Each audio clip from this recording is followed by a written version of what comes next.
What's going on, guys? It is Sneed from Sneed Mobile Tech, and in today's video, we're going to talk a little bit about a prepaid MVNO, a value MVNO company that doesn't really get much run or time here on the channel, but I think this implicates the merger quite a bit.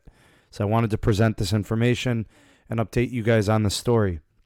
So the company's name is Ting, and this is a prepaid value MVNO that operates actually on two different networks, and currently they are completely overhauling their network provisioning. Ting is a prepaid MVNO that has been around for a while. It's a value MVNO. What they do is they focus on offering value deals to prepaid customers.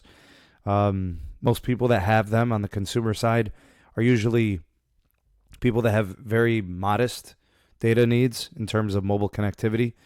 In terms of network technology, they utilize both a GSM side as well as a CDMA side, and they allow customers, even on the same family plan, to mix and match, different types of connectivity. So, if you have, say, for example, 4 lines on your account, 2 of them could be CDMA and 2 of them could be GSM.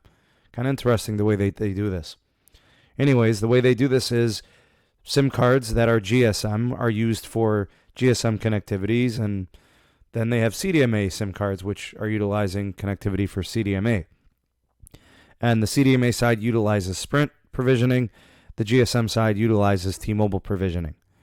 So that being said, the company is severing its ties with T-Mobile and discontinuing its GSM support on its smartphone plans. Currently, what they're doing, based on the information I was able to obtain, they've got a Verizon deal, which is getting them improved rates, something that makes complete financial sense, obviously.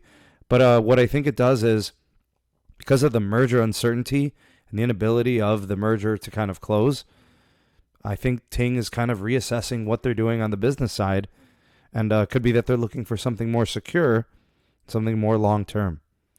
So that being the case, that the T-Mobile and Sprint merger is kind of tying everything up, I think Ting is basically saying, we don't know what the future holds. Nothing is happening. It's kind of in this holding stage. We're not in a position to jeopardize our business plan. We've got to make an adjustment.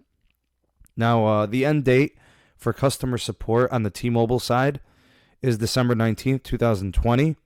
This is terminology and language coming from the CEO. It has been substantiated. This is not rumor. It's not speculation. This is true documentation. And he even stated, I think, that they're looking for security in the future when they look at their deals. So I think, in switching to Verizon and going in a different route and saying it makes financial sense and all of that, I can completely understand. But wow, this has T-Mobile and Sprint merger written all over it. Where do customers that belong to the Ting network, where do they go from here? I think number one, global unlocked devices should be fine. They'll be compatible with all networks across the nation. They'll be just fine working on Verizon for Ting. The second piece is T-Mobile locked devices are no longer going to be Ting compatible because they're not going to have a GSM side. And then the third part there, when you think about Verizon compatibility for devices, Verizon phones are network unlocked for the most part, except for the new ones that have this 60-day lock policy. It's kind of complicated the way Verizon whitelists its devices. You kind of have to call in, talk to a tier 2 specialist, and they have to kind of put your IMEI and your device on a whitelist. But I think some of that is going to be manageable through Ting, so hopefully that isn't so bad. But as of right now, lastly, Ting has already taken down all of its listings for GSM-only phones. They've been completely taken down, no postings of them online, nothing for sale that's GSM only. So World phones, GSM and CDMA phones, they're still going to be compatible. They're still for sale, but no more GSM-only phones.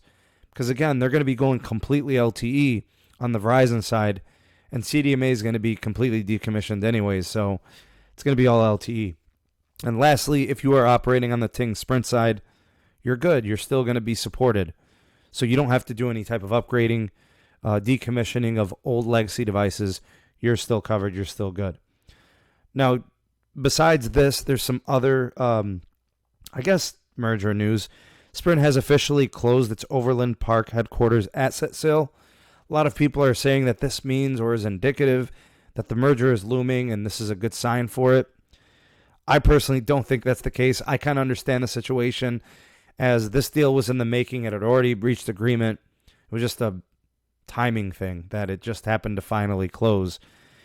This is just indicative of Sprint downsizing no matter what, whether it's the merger end or it's the fact that their business side just isn't doing very well like it was before. They had to downsize.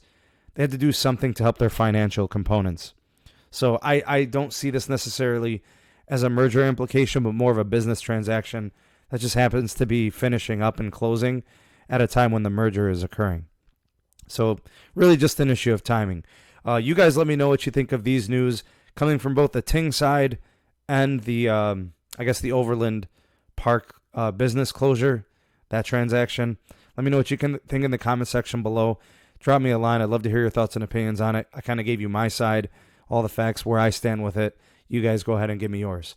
I think I'll leave it at that. That's it for this video. Thank you guys for watching. Please like the video and share the video. Make sure you're subscribed so you get all access to all SMT videos over the course of the next several weeks. We're following the merger closely. We're always doing exclusives and specials. You guys catch more coverage on the Discord and the Sneed Mobile Tech Patreon. There are links in the description box below for that. And if you want to support SMT production, there's a PayPal link in the description box below as well. All considerations are greatly appreciated. Get a shout out on the next SMT video for supporting SMT with a PayPal donation. So thank you all for watching. This is the SMT, and I will see you guys on the next video. Peace.